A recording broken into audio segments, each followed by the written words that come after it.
Hey everybody, it's Missy again. Thanks for joining me today. I'm back with a new layout for the Shimmers Education team.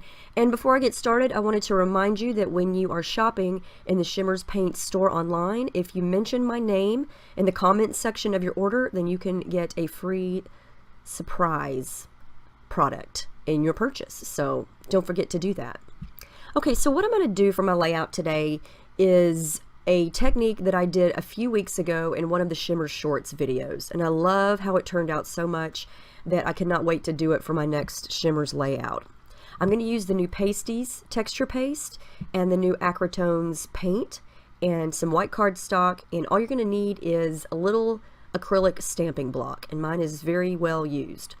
All I'm going to do is mix and match some of the paste with the paints in 2 to 3 colors, and I'm just going to do a little dab of some of the paint, some of the paste. I'm just dipping my finger in the paste and just smudging it on.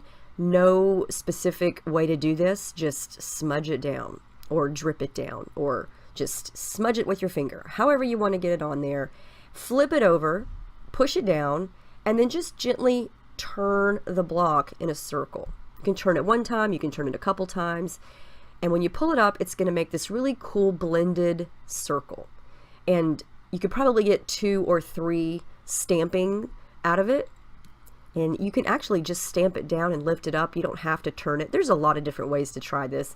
It's just really fun because each time you stamp it, it looks a little bit different. And I love the fact that they're circles, but they're kind of messy and wonky, and you get this really cool texture when you pull the block up from the cardstock because there's a little bit of suction. So it creates this almost like a web-like lined texture, and you can see it up close later when I show you.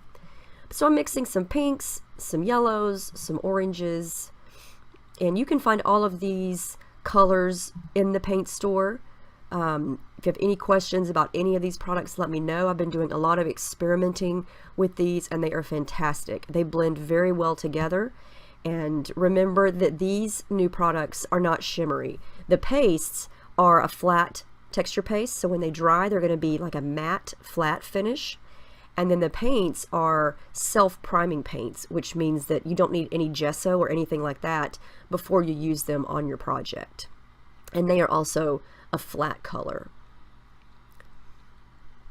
So I'm moving on to some blues and greens here. I love how this looks. Very, very cool. I had a really fun time putting this together.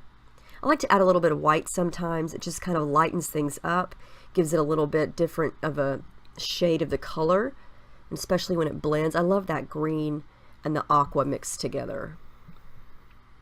And you could do this with whatever colors you want.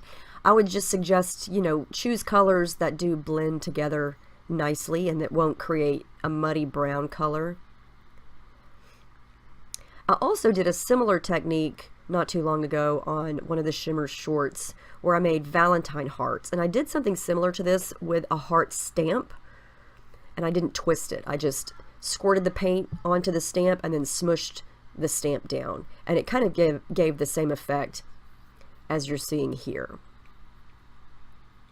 So if you like getting messy and making your own embellishments and backgrounds, then this is something fun that you should definitely try. So now everything is dry. I'm going to just fussy cut some of these out. I like some of them better than the other ones, and I like the fact that they are such unique shapes. I'm going to kind of just fussy cut around the shape, so these aren't really circles. You could make flowers out of these like I did in the other video, and create leaves as well. So many different things, but I love abstract backgrounds sometimes, and I like creating backgrounds what I call from scratch, where I don't use a collection. I don't use pattern paper. I don't really have a set of embellishments or a set of stickers ready to go. I just know that I want to create something colorful and fun. So that's what I'm doing here. All I have so far is the cardstock circles, all that gorgeous color. Love it so much. And then I have my picture. And at this point, I don't know what else I'm going to even use. So I chose this color photo. I love the bright blue in her swimsuit, and I just think it's an adorable picture.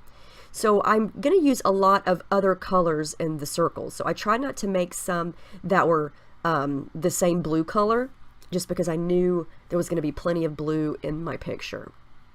So I'm just going to play around here and try to place the wonky circles, or whatever you want to call those, in some kind of order. I don't really know what I'm doing. I'm just kind of playing around, but I wind up liking this experiment. I know that's not any kind of, what kind of shape is that? I don't even know, but I like the way it looks. It kind of looks like a bouquet of flowers. It kind of looks like wonky circles. It's kind of random and abstract, and that is why I love it. So I can't have my background just solid white. I guess I could, but I didn't want to. So I'm going to add a little bit of coordinating colors on my background, just a little bit on the bottom and the top, and a little bit on the side. That is Coloring's No Yoking. And then I'm going to add some Jenny B blue up at the top. This is the only other blue product that I add, because like I said, there's a lot of blue in her picture, so I didn't want to go overboard with the blue. And this is just going to jazz up the background a little bit. And I have not done any gesso work to this sheet of cardstock either. I'm not using a ton of liquid here, so I wasn't really worried about it warping or you know, having trouble blending, because I didn't really have any intentions of blending it. I just wanted to do like 1 or 2 applications of the packaging technique, and so that was just perfect amount for not needing gesso or anything like that.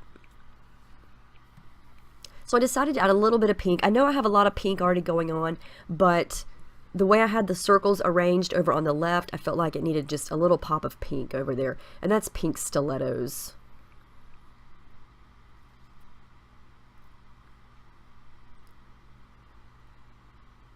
I just love these colors. I cannot get enough of these bright, bold colors. They are my favorite. They always just make me happy and make my layout go so much smoother, and it's just so much fun when you really love the colors. So I'm just continuing to work on placement and the background. So now I'm going to lightly stick all of these down. I like how they look, and I didn't want them to go, if I move them again, I felt like I would never get them back in the same way that I have them. So I'm just going to use my ATG gun and just add a little bit of tape to get them down so they're not going to go anywhere. And I thought about doing some stitching. I always like to do machine stitching on my layouts, but this one I did not, and I think it turns out okay. I just couldn't decide where I could do it, and I didn't want to stitch down the circles because I felt like they were textured enough, and I liked the way they looked. I liked the way that the edges were kind of curling up, and I felt like if I stitched through them it would kind of anchor them down flatter, and I didn't want that. So now the 3 big ones over here on the right, I'm going to add some foam to them, and it's going to give them a little bit of dimension and just kind of make everything look a little more realistic and really pop off the page a little bit more.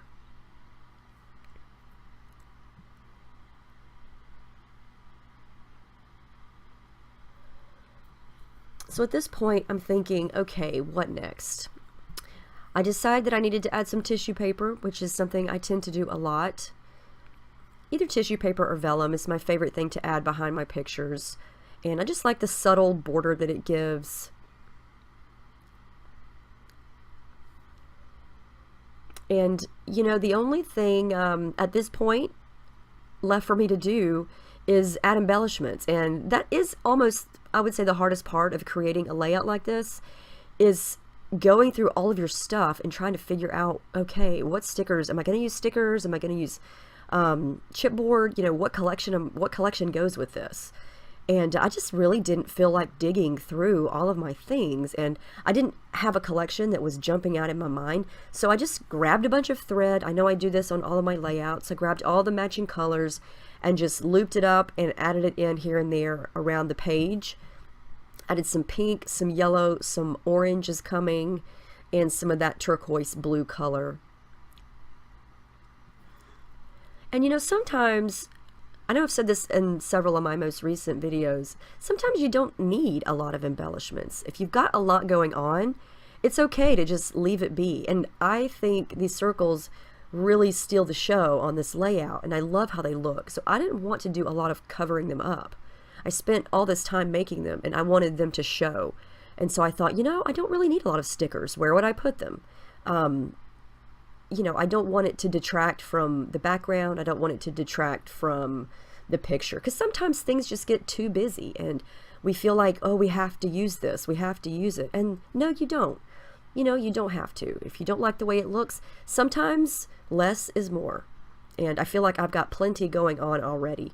So I'm going to use that chipboard love piece. That's from a Bella Boulevard chipboard sheet. And then these are literally from the little bucket on my desk where I keep random things. This is a bunch of older Simple Stories, I believe Carpe Diem, the first Carpe Diem they came out with, stickers. And I love these because you can use them on just about anything. They've got all my favorite colors. I'm going to use some of these little circles and just kind of randomly add them sort of here and there, just tucked in. And I thought about using some of the letters to work with my title, but I decided against that. I decided to keep my title white, and I love how that looks just popping off that color. What I do use are some alpha stickers. These are puffy alphas from Embellishments, and I've had these for a while. And so I'm just going to make a very simple title, Love This Girl. And it's very subtle. I didn't want it to be super bold since that chipboard piece is already popping off the page. You know, my title wasn't really going to be the focus of this anyway. So I wanted it to just kind of be subtle. So Love This Girl. And now I'm going to come in with a bunch of, well, not a bunch, but I've pulled out a bunch of Spiegel Mom Scraps sequins. She has the best selection of sequins, all kinds of sizes, colors, shapes, mixes, you name it. And I went to town when she had her Black Friday sale back in November. So it got me all the colors that I wanted that she had left. And so I'm just going to kind of sprinkle them around, kind of drop them here and there. And wherever they land, that's where I'm going to glue them down. And again, sequins are great for layouts like this because I feel like they add the perfect complement to everything. They're not too busy. They add some sparkle, and they're just beautiful. And they're just the right colors. So I'm going to bring this up a little closer and show you how this looks. I am in love with this texture, and you can see how just adding that foam pops those few flowers up, or circles, and the foam under the photo. It just gives it some dimension, makes it look like it's just jumping out at you. The last thing I'm going to do is draw in some lines and add a little bit of journaling, and I'm going to add the date, and that is it. I don't do any other splattering. I don't do any other layering or anything like that. I just leave my background white. I thought about adding a border pattern paper behind it, but I thought, nope, it's plenty busy. I love all the white space because it really makes everything pop. And this actually came together pretty quick. I was very surprised. And yeah, so there's the final layout. I hope you guys enjoyed this. It was super fun. I think that anybody could do this. You can't mess this up. It's a great way to get messy on a layout if you're afraid to get messy on a layout because it's controlled. And so you still got that messy, artsy look, but it's controlled because you let it dry, you fussy cut it out, you place it where you want it. So anyway, let me know if you have any questions about any of these products or anything. Make sure you check out the Shimmers Paint store. Don't forget to mention my name for your free product, and check out the blog. I'll have all the close-ups there as well. So thanks for watching, and I'll see you guys next time. Have a great day.